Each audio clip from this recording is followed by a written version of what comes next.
Well, hey folks, check out this beautiful sky.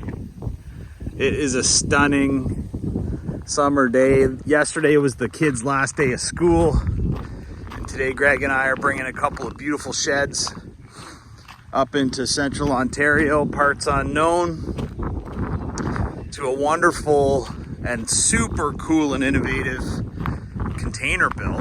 This building is like incredible. So they've asked us to add a couple of these 8x20 Bancroft sheds, which are spec'd out, custom for the customer. That's charcoal with black trim, double doors on each end. Same building, we just doubled it. So they're adding a whole bunch of storage space here to this like amazing modern container build that's lakefront.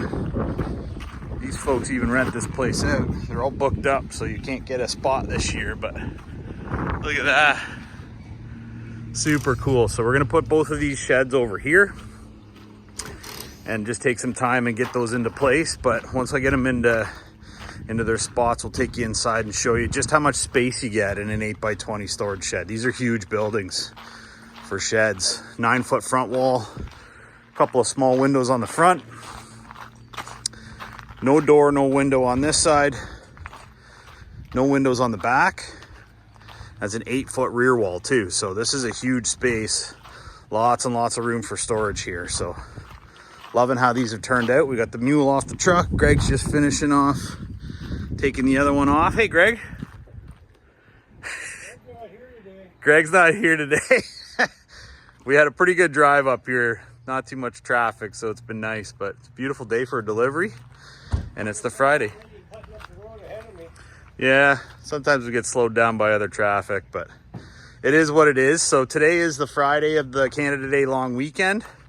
We're gonna get one shed over here generally and one shed over here generally, and we'll be back once we get working on things. I'll maybe take a little video and show you how Greg does his thing. The old mule's still working perfect. So's the old mule driver. Yeah, he's broke. We'll be right back. Okay, so what we do here is we put blocks under one end of the building so that when we get over to the other side and put the dollies under it, there's actually room to get underneath it with the forks. So I'll get going and get these dollies over there. It's always fascinating for people to see how we move these buildings around. I know we had a customer we dropped one to yesterday who just loved the process. And we had a little guy, who might have been like 2, who thought it was just the coolest. And it is. It's a really sort of specialized piece of equipment and way of moving things around. Like the way we have to get these in here, it would take a lot of mucking about to get them right off the trailer, and we don't want to damage the pad either. So what Greg will do now is he'll get underneath that. We add this piece of 2x4 here in order to give us something to purchase on with the forks when it pulls back. You see that process here? So now he's underneath that. And then the boom pushes against the top of the building, which gives the hydraulics some mechanical advantage so that we can now lift the building up. So there's soft metal pads that don't damage the siding. And he always goes up as high as he can, which is now that load is spread out amongst the bottom and the top. So then we take these dollies, stick them under here, and that's like stage 1. Here goes building number 2 off the back of the truck. Greg's just gonna drive out from underneath that. This building's in place now. We're gonna have them sort of like a little bit separated from each other. Want about 10 feet between them. We gotta do a little bit of further leveling here. It's coming together. And here's how she looks when the dolly pulls her into place. So Greg's on the other side of the shed, pulling with the mule. We're gonna get this generally over where it's gonna go and then do a little bit of fine tuning, and then we'll do the final level.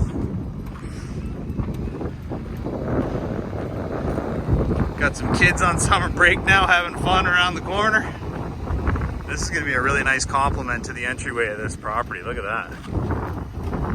Beautiful. Well, here we are. Now when you come up into the circular driveway, you're greeted by the two Highland Outbuilding storage sheds. These are both 8x20s, identical builds. We placed them for good access. They're gonna tie the power into this guy over here. So I'll just walk you around this way. We squared this building right up to the house. So it's like right in line with the posts on there.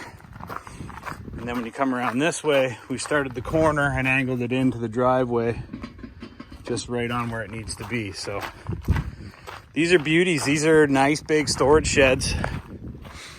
Stainless steel on the outside for all the hardware. Nice big long sheds. So there's a huge amount of storage space in here now. 8-foot rear wall, 9-foot front wall. And these are gonna settle into place over time. It's a pretty fresh pad.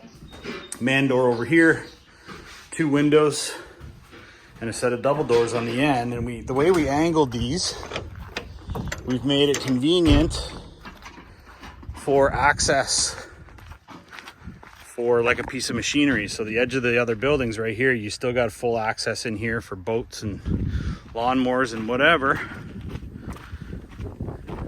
Like something like that can fit in there.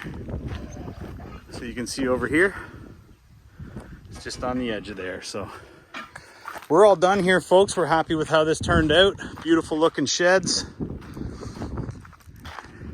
in their final resting place here in parts unknown Ontario. Looking great. If you're looking for a building, check us out at highlandoutbuildings.com. You can call me anytime at 705-309-9088. And this man over here, this is Greg Curtin.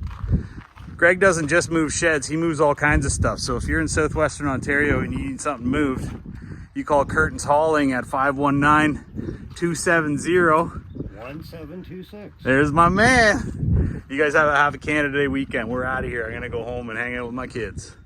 Cheers.